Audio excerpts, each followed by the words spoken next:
Kasi nandito na po yung ating in-order sa online. At kapag gusto niyo mag-avail dito ay maglagay lang ako ng link. Yan po ang kagandahan ng Ceramic Pro. O yung tinatawag natin na AdPro. So maglagay lang ako ng link dito pag nagustuhan niyo ang produkto na to. Para mapunta naman kayo sa legit na mga seller. Ngayon po ay mayroon tayong isang Yamaha Inmax 155 po siya mga kagrasa. So yun po. 155. So tingnan natin, iwan natin ang susian. So yan po siya, ma-on lang. Wala po siyang check engine. Tapos pag panda rin natin, yun po, umiilaw lang po siya dito. Tapos pag panda rin natin ay hindi siya umandar. So yan po. Pag pigaan natin ang brake, yan po, umiilaw lang ang bandang likod. So ibig sabihin mayroon lang connection dito sa kanyang brake, mayroon lang voltahe. So pag start natin, pakinggan natin ang kanyang relay kung okay ba, mayroon bang click sound. So subukan natin. So ayan, mayroon lang. Ayan, mayroon lang. Pumipitik lang ang relay. So hindi po siya mag-start. So yan po mga kagrasa, hindi siya mag-start. So tingnan po natin kung ano ba ang pinaka-problema niya. Tingnan natin ditong banda. So yan po mga kagrasa, na buksan na po natin ang kanyang cover. So dito ating tingnan dito ay itong kanyang pinaka-socket. So kadalasan dito ay pinapalitan ng Ceramic Pro dito ang kanyang socket. So yun po ang kanyang connection. Tingnan natin. Tingnan natin ang kanyang socket.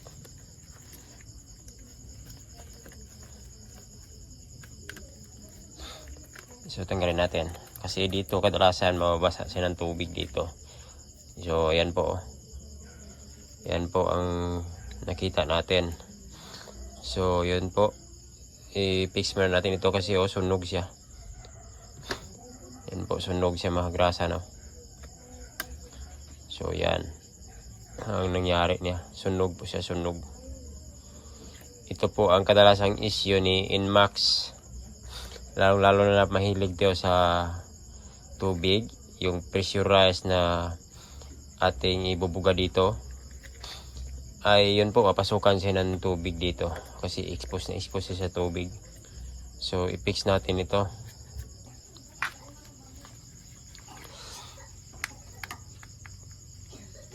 Kunin na natin itong mga electrical tape niya kasi yung mga kulay ng wire atin pong matatandaan kasi iba po ang kulay dito, bandang socket dito, at iba po ang kulay na tumatanggap. Hindi ito pwedeng magkapalitan, kaya organize natin ang mga kulay para matandaan natin. Kunan natin ng video para mayroon naman tayong mga idea kung ano mang kulay. Yan po. So dito ay red na mayroong lining na white, tapos pangalawa red na mayroong lining na blue, tapos red na mayroong lining na yellow. Okay, red na mayroong lining na white, tapos tatanggapin siya ng pure red. Yung pure red po ang tatanggap niya. Tapos pangalawa, itong red na mayroong lining na blue, tanggapin siya ng yung karugtong niya, yung white. Yan po, white siya, white. Tapos yung red na mayroong lining na yellow, yung pangatlo, yung karugtong niya yung green. Yan. Red. Dito sa bandang ibaba, red, white, green. Dito naman ay red, white, tapos red, blue, at red, yellow. Okay.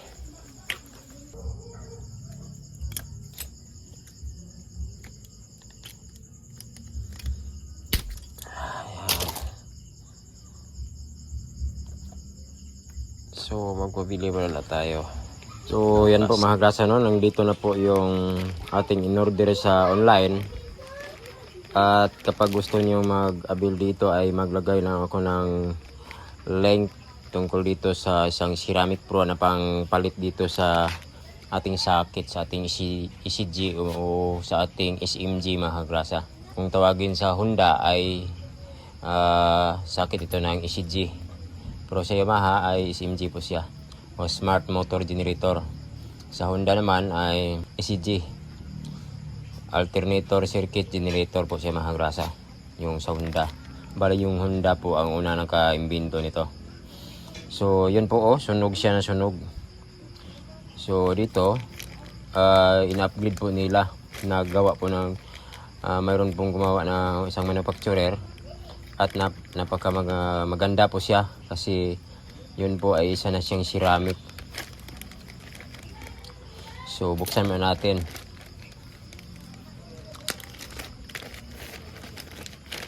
Maglagay na ako ng link kapag magkaroon kayo ng problema tulad nito. So mas maganda na ito po ang ating pagpalit kasi matibay po siya at may kasama pang tube, no? May kasama pa siyang tube. So yan, may kasama siyang tube. Bali hindi na tayo maglagay ng electrical tip dito. Atin na siyang lagyan ng tube po mga grasa, isa-isa. So buksan muna natin para makita natin dito sa ilalim kung ano ba katibay.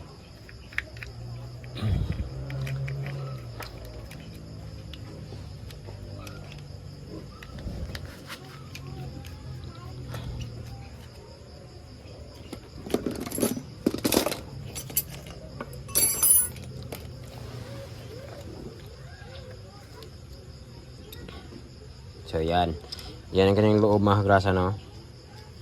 So matibay siya kasi yun po, mayroon siyang nut dito at bolt. So para na siyang yung i-terminal ng battery.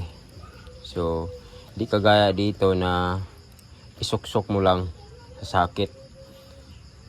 So kalaunan pag na-sprayan ng tubig dito ay yun po, kasi prone siya ng tubig dito. Pag na-sprayan siya ng tubig ay yun po, nagdikita na rin yung wire kasi yun po ang tubig ay yan pumapasok dito. So advice ko lang ay wag na masyado pukusan ng tubig dito pag naglinis tayo. So, yan po ang kagandahan ng Ceramic Pro, o yung tinatawag natin na AdPro. So maglagay lang ako ng link dito pag nagustuhan niyo ang produkto na to doon sa ating comment section, para mapunta naman kayo sa legit na mga seller. Yan po. Yan. So yan, ang gandahan niya kasi mayroon na siyang bolt. So wala nang tendency na mag-loose po siya. So ang gawin natin dito ay ilagay natin ang wire dito tapos hinangin natin. So isasahin natin ang bawat wire dito mga grasa. Isasahin natin tapos hinangin natin ito. Hinangin natin dito. Lagyan natin ng tube.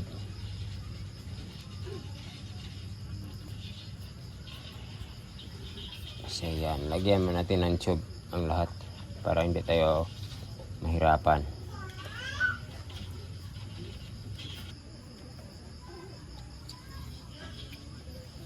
Ito ang kadalasang issue ng mga Inmax at saka yung Aerox. Minsan sa mga click din.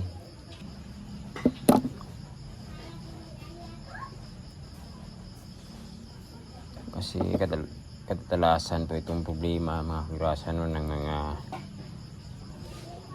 Aerox at saka Inmax. Talagang issue na siya.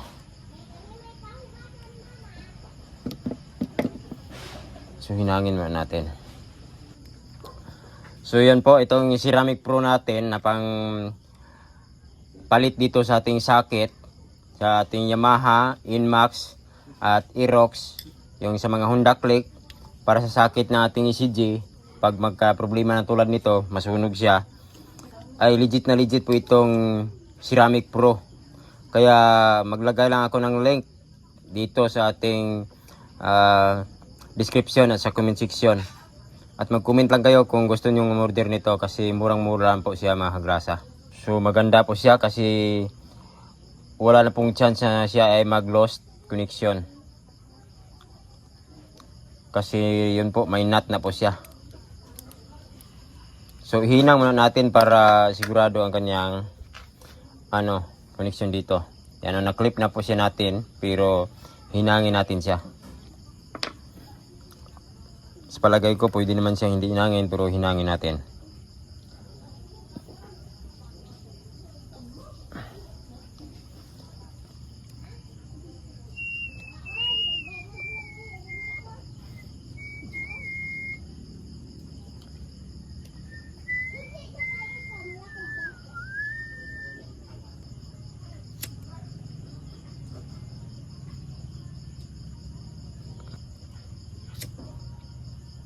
Siya po, maganda siya kasi mayroon na siyang kasamang tube para hindi na maglagay tayo ng electrical tape dito.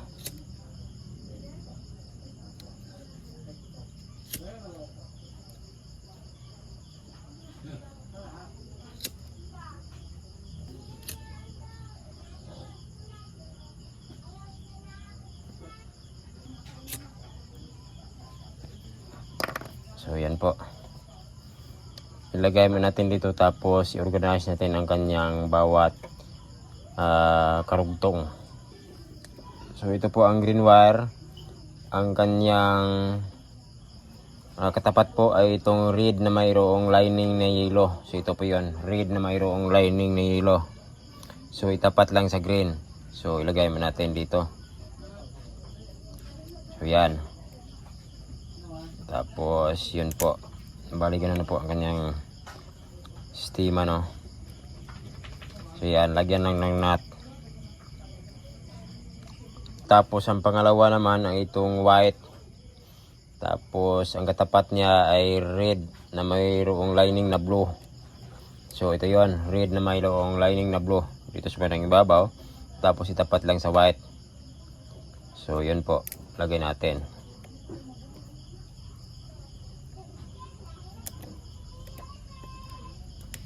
So yan.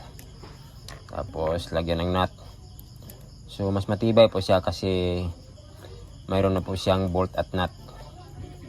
At mayroon na siyang eye terminal. So last, ito namang red.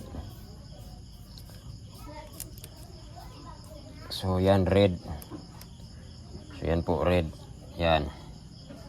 Tapos itapat sa red na mayroong lining na white. So yan, red na may stripe na white. So yan po, tapat lang, ilagay lang, tapos lagyan ng nut dito.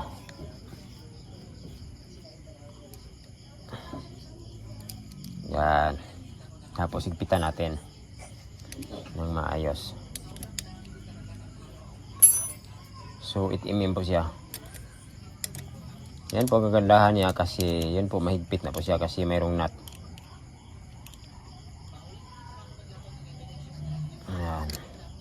Mas matibay po siya, pinatibay po siya yung sa dati, yung sa kanyang original na sakit tulad ito. So may tendency ito itong mag-lost connection. Yan, yun lang kung paano natin patibayin. Kaya kung gusto niyo mag-order nitong Ceramic Pro, yung pang palit ng sakit, ayan po, mag-comment lang kayo sa comment section. Tapos yan po, pwede na kayo mag-order para mapunta kayo sa mga legit na mga seller. Maglagay lang ako ng link. So ito po yon, lagay natin.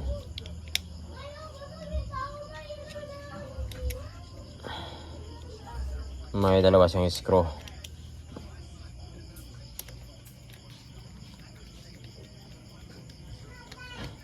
Yan.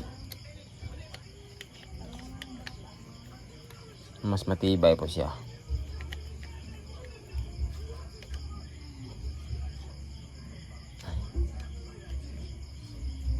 So yan po. So yan, ang kanyang tapat, no. Red na mayroong lining na yellow, tapat lang sa green wire. Tapos red na mayroong lining na blue, tapat lang sa pure white. Tapos yung red na mayroong lining na white dito, tapat lang sa pure red. So yan, subukan natin na panda rin. Okay na ba po siya? So ano natin ang susian. So yan. So it's alive.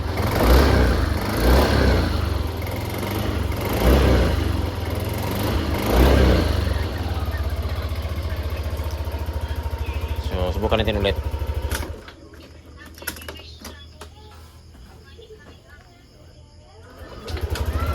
So yan lang po.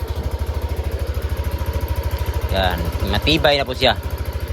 So maraming salamat sa inyong panonood. Sana mayroon kayong natutunan sa ating mga video. Thanks for watching. Rigsan po mga kagrasa. Alright.